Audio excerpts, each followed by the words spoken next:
আজি যোৰহাটৰ চিনামৰাস্থিত প্ৰেৰণা প্ৰতিবন্ধী শিশু বিকাশ কেন্দ্ৰৰ শাৰীৰিকভাৱে সক্ষম শিশুসকলৰ বাবে বৰ বিহুৱতী চুমকি হাজৰিকা ডেকাৰ নিজা প্ৰচেষ্টাত প্ৰথমবাৰৰ ঢোল বাদনৰ বিহু নাচৰ কৰ্মশালাখনিৰ বন্তি প্ৰজ্বলন কৰি শুভ উদ্বোধন কৰে প্ৰেৰণা প্ৰতিবন্ধী শিশু বিকাশ কেন্দ্ৰৰ অধ্যক্ষা ছায়েৰা ৰহমান ডাঙৰীয়ানীয়ে।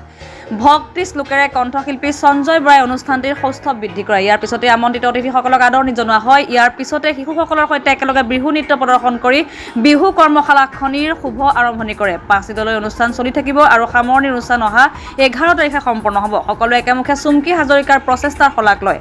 অনুষ্ঠানত উপস্থিত আছিল সদৌ অসম ছাত্ৰ সন্থাৰ ভাতৃ সংগঠন অসম সেনাৰ ৰাজ্যিক কাৰ্যনিৰ্বাহকৰ সদস্য শ্ৰী ৰিতুল পাঠক, প্ৰেৰণা প্ৰতিবন্ধী শিশু বিকাশ কেন্দ্ৰৰ অধ্যক্ষা শ্ৰীযুতা ছায়েৰা ৰহমান, বিছমিল্লা খাঁ যুৱ বঁটা প্ৰাপ্ত সত্ৰীয়া নৃত্য বিশাৰদ শ্ৰীযুতা অঞ্জলি বৰবৰা বৰঠাকুৰ, প্ৰাক নিউজৰ উজনি অসমৰ শ্ৰেষ্ঠ সাংবাদিক শ্ৰীযুত উৎপল বৰা, সদৌ অসম ছাত্ৰ সন্থা যোৰহাট জিলাৰ সাধাৰণ সম্পাদক শ্ৰী ৰিয়াজ হুছেইন, বিশিষ্ট সমাজকৰ্মী তথা NN মিডিয়াৰ স্বত্বাধিকাৰী শ্ৰীযুত নয়নজ্যোতি শৰ্মা, সমাজকৰ্মী শ্ৰীযুত জগন্নাথ অগ্নি বৰা, জ্যেষ্ঠ নৃত্যশিল্পী শ্ৰীযুতা জয়শ্ৰী খাউন, বিশিষ্ট সমাজকৰ্মী প্ৰকৃতিপ্ৰেমী ডক্টৰ সমীৰ ৰয়, সংগীত শিল্পী শ্ৰীযুত সঞ্জয় বৰা, নৃত্যশিল্পী শ্ৰীযুত ডিম্বেশ্বৰ বৰা, আছাম ফাছৰ স্বত্বাধিকাৰী শ্ৰীমতী ৰিয়া ৰাণী দত্ত, লুইতপৰীয়া গাভৰু বঁটা প্ৰাপক শ্ৰীযুতা জিনামণি গগৈ, যোৰহাট আঞ্চলিক ছাত্ৰ সন্থাৰ উপদেষ্টা শ্ৰীযুত বিদ্যুৎজ্যোতি দাস, আছাম ফাছৰ সমন্বয়ক শ্ৰী মুকুন্দ মাধৱ কলিতা।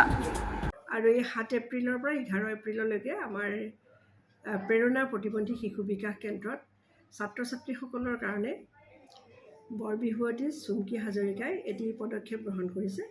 আৰু সেই পদক্ষেপটো হৈছে যে আমাৰ ছাত্ৰ ছাত্ৰীসকলক তেওঁ বিহু নাচ আৰু লগতে ঢোল বাদনৰ প্ৰশিক্ষণ দিব। আৰু কথাটো শুনি মোৰ প্ৰথমতে বৰ ভাল লাগিছিল। যদিও আমাৰ ছাত্ৰ ছাত্ৰীসকলে বহু ধৰণৰ কালচাৰেল প্ৰগ্ৰেম কৰিছে, তথাপিও আমি এনেকুৱা ধৰণৰ এটা শৃংখলাবদ্ধ এটা ট্ৰেইনিং বিহুৰ ক্ষেত্ৰত আমাৰ দৰকাৰ আছিল। এইবাৰ ভাবিলোঁ মই নিজে বিনামূলীয়াকৈ তেওঁলোকক 5 দিনীয়াকৈ বিহু নাচ আৰু ঢোল বাদন আখৰাৰ আৰম্ভ কৰোঁ। আজি সেই আখৰাৰ প্ৰথম দিন। আপোনালোক সকলোৰে ওচৰৰ পৰা আশীৰ্বাদ বিচাৰিছোঁ যে মই এইদৰে 5টা দিন ভালকৈ যেন মই কামখিনি আপোনালোকৰ আশীৰ্বাদ লৈ কাম কৰি যাব পাৰোঁ।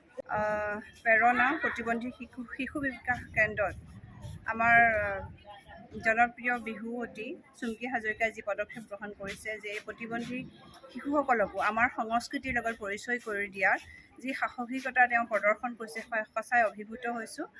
আৰু আশা ৰাখিছোঁ যে এই প্ৰতিবন্ধী শিশুসকলে আমাৰ গীত মাক আদৰি ল'ব, তেওঁলোকে তেওঁ যিদৰে শিকাইছে সেইদৰে শিকি ল'ব আৰু অনাগত দিনত আমাৰ সংস্কৃতিখিনি এইদৰে জীয়াই ৰাখিব। এইটো এটা অতি প্ৰশংসনীয় পদক্ষেপ গ্ৰহণ কৰিছে, তেওঁ সাহসক আজি প্ৰেৰণা প্ৰতিবন্ধী এই শিশু বিকাশ কেন্দ্ৰত এক মহৎ প্ৰচেষ্টা লৈছে প্ৰথমবাৰৰ বাবে। আমাৰ এইসকল শিশুক তেখেতৰ জ্ঞানেৰে আৰু এক পবিত্ৰ আত্মাৰে এক প্ৰচেষ্টা লৈছে তেওঁলোকক ঢোল বাদন আৰু আমাৰ শুদ্ধ ৰূপত বিহু সংস্কৃতি, বিহু নৃত্য আদি শিকোৱাৰ বাবে আপোনাক বহুত আমি ধন্যবাদ জ্ঞাপন কৰিছোঁ। Bureau report news now 24/7।